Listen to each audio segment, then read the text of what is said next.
We are absolutely delighted and privileged and really, really happy to welcome Lama Haddadin, who's come here all the way from Jordan, one of my favorite countries in the world. I've been there many times.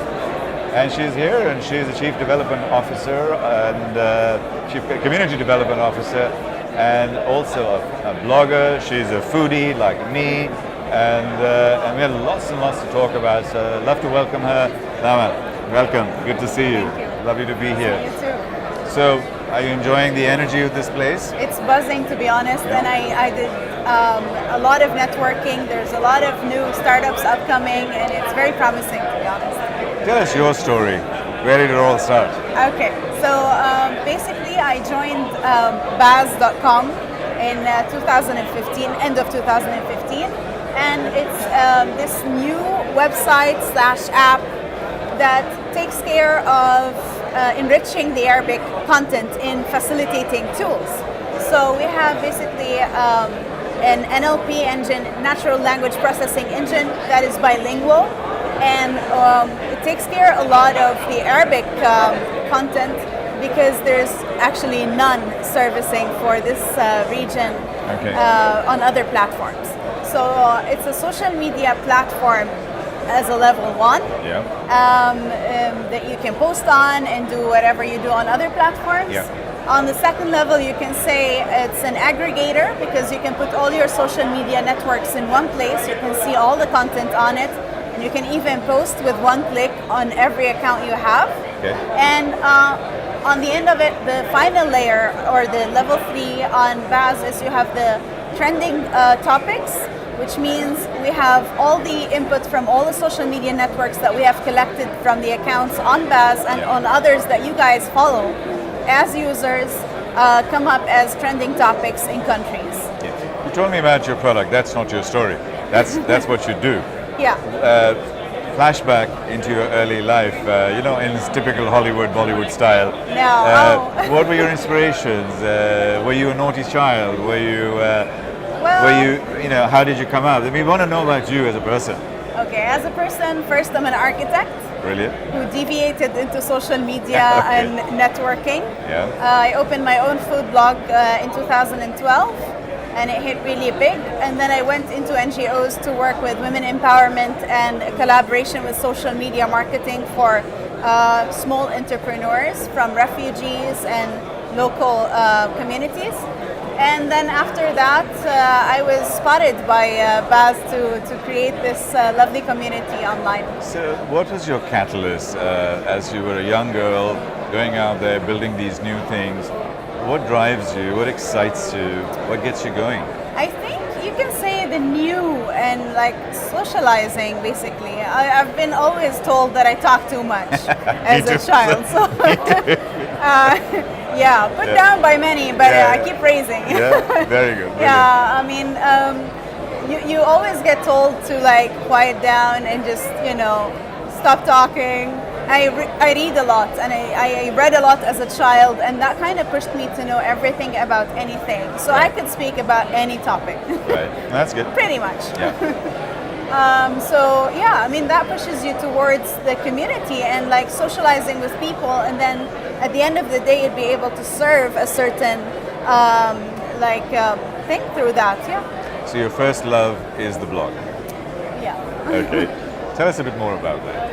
Okay, so after that, during childhood, I was always talkative and stuff, and then I went to the UK. I studied architecture, got back home, but sitting behind a desk and just doing drawings and blueprints was not my thing. I ventured into sustainable design. I was a TEDx speaker in Jordan and a speaker at several festivals there. And the food blog kind of took off. I was voted one of the top food bloggers by Gulf Food Exhibition 2014. And things have been rolling since. So, are you just writing voraciously or are you doing podcasting? How do you actually get that blog out to so many people? What's that, to use your phrase, what's the secret sauce? So basically, Caramelized Thoughts is a website for now. And I have a page on Facebook, Baaz, and on Twitter. And I usually do videos with like other entities, but now heading towards opening my own channel. Okay. So waiting for that. I saw your card, and you're actually the. Hang on, there it is. You're actually the walking flag of baaz. I can see that. Yep. There you go. So that's what's happening here. So, how does baaz and these two actually connect? You see, in our times right now, everyone is looking for speed, and everyone is looking for a more personalized experience. So for the Arabic world, we're Arabic speakers, we haven't had so much servicing from other platforms because they are more concerned with English speakers or French or whatnot, and we are the least catered for. So baaz kind of took that upon themselves to actually create a natural language processing engine that extracts Arabic keywords and gives you the actual trending topics in each country.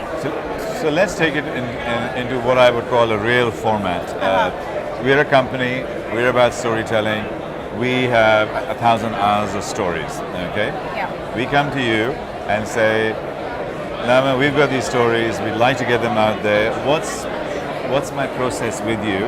How do you get me out there? Okay, so basically you create an account on baaz, and you connect all your social media accounts all together in one place. Okay. And you can connect You're up like to an 200. aggregator. Yes. Yeah.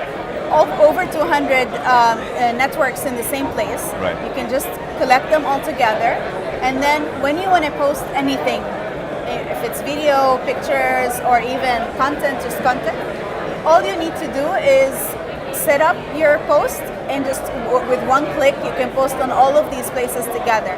So it eases the way that you actually interact with the other networks and makes it easier for you to check out your timelines and see what other people are doing on them. How do you charge us? What's the basis of that? It's free. It's free. How do you make money? It's a free service. It's an ad-based servicing, so we're still working on it, and the more users we get, the better we're going to be able to. You're building your yes, your building community. our user, Okay. user base. No, that's great. I mean, I think the next step will really be is that there are so many tools online which actually aggregate there anyway. So why would I come to you? Well, first of all, as I told you, it's specialized for the Arabic language. That a to lot. me is the biggest thing. That's the biggest part of it. But also we are an unbiased entity, so we don't have any political, religious, or any other inclinations. So that means what you see as trending topics on baaz is a vast majority of everything that is being said over the social media with no restrictions. So sky is the limit there.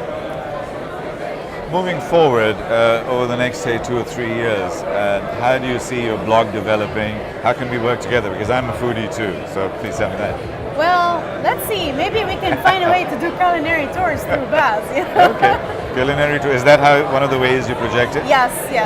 Basically, I'll be doing, I told you, my own show. Yeah. And I'll probably be broadcasting it through baaz onto other networks. And my goal is to invite most interesting people over at the show and have like cooking and comedy happen. So you never know. Cooking and comedy is great. Still a very young person. How do you see yourself in 10 years' time? What are the so if today was your birthday 10 years from today and we were celebrating you, what are the wonderful things we'll be saying about you? Maybe I'd be the CEO of some company. I don't know. Okay, so is that an outcome that you're looking for as a CEO? Yeah, maybe. And maybe have my own restaurant. Who knows? So it's always the foodie dream to have your own restaurant with your own recipes. To me, intuitively, I have good intuition in these type of things, but intuitively to me, you seem like a role model. A role model for a lot of young people. We're looking up to saying, we want to be like her. What do you say to this little 8-year-old niece that you may have when she asks you, what should I be doing in my life? I would say look for the passion you have the most, because that's what made me go through to do what I do right now. I stopped thinking about what academic certification I got. I set that aside. It might have actually given me the experience to grow in life, but that set aside. And then I looked into my deepest passion, what makes me happy and what drives me through life. And it was all about socializing and food. So that actually got me where I am. So just look for your passion, and no matter what, you can get over the obstacles and reach your goal. In my life, I have gone through a lot of failure, and our culture is not designed for failure. It's very, very success biased, and our parents would not allow us to fail at school or do anything naughty. How do you culturally overcome, one, the issue of that block of failure, number one, and number two, can you share one or two of your challenges in life to inspire us that we've overcome those? Absolutely.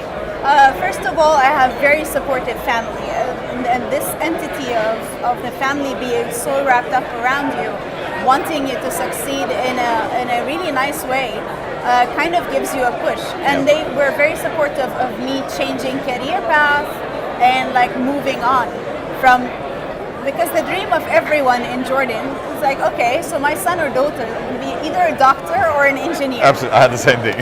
So when I wanted to change, my dad was like, okay, I will support you as far as I know that you will be an independent individual and you will not need anyone going through your life, and that's what happened.